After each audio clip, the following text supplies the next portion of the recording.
So at HP, we have a very large sales organization, about 20,000 strong. And when you think about the simple tasks of getting ready for a new year, and you've got to make sure that you're using every dollar of your field selling cost most effectively, for us, that's a pretty big challenge. How do you, in 170 countries, make sure that your sales design is optimized before somebody presses go on the start of a new year? Because once you press go, it's very difficult in an operation of this size to ever turn back.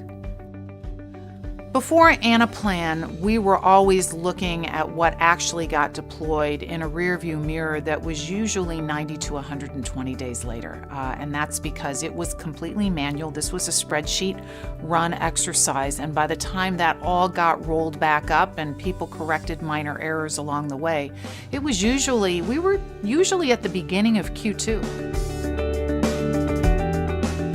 So in order to understand the context around Anaplan, it might be interesting to understand the transformation journey that HP's on. We're transforming the company, and one of the ways in which we're doing that is by transforming the applications, the services, and the infrastructure that drive HP. For us, that involved a very big consolidation project. We went down from 7,500 corporate applications down to significantly less than 750.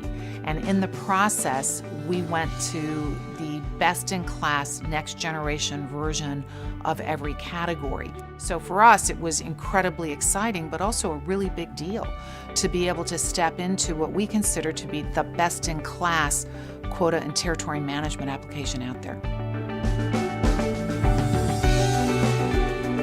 We took a step back and said, why jump into a system like Anaplan? It really falls into three fundamental buckets for us. The first is the one we already talked about. When you start the year, you've got to make sure that you're interlocked around both your design and the way the design is deployed, as well as your number and the way that your quota is deployed across all the roles in your model.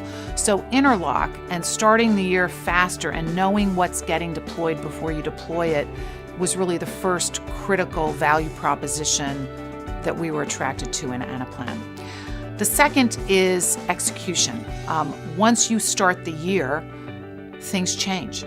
Starting on day 2, things change. Salespeople come and go, quotas get adjusted. Sometimes the company adjusts the number because of currency fluctuations. A whole host of things change the second the year starts. And those things in Anaplan are eminently easier to manage and control, just like starting the year and executing the first interlock around deployment was easier. I would say the shiny light for us was really the third area, which is optimize. What we saw was that once this all got into Anaplan and the analytics capability that Anaplan brought to the table would allow us to all of a sudden get insight from our model, from the data that sat in Anaplan, and tell us things about what was working, probably even more interesting, what was not working in our model, that would allow us to make changes that we never would have discovered or uncovered without the insights that we can get from the Anaplan engine. So this cycle went very quick for a project of this magnitude. It was really built around ecosystems of stakeholders. In order to get to initial deployment, our IT team, our sales ops team, and the Anaplan team worked incredibly well together and probably did a project of this size faster than it's ever been done. We have deployed our first year in Anaplan, and it went great and it went better. I've been at HP 8 years, and I've never seen a start of the year like we had this year thanks to Anaplan.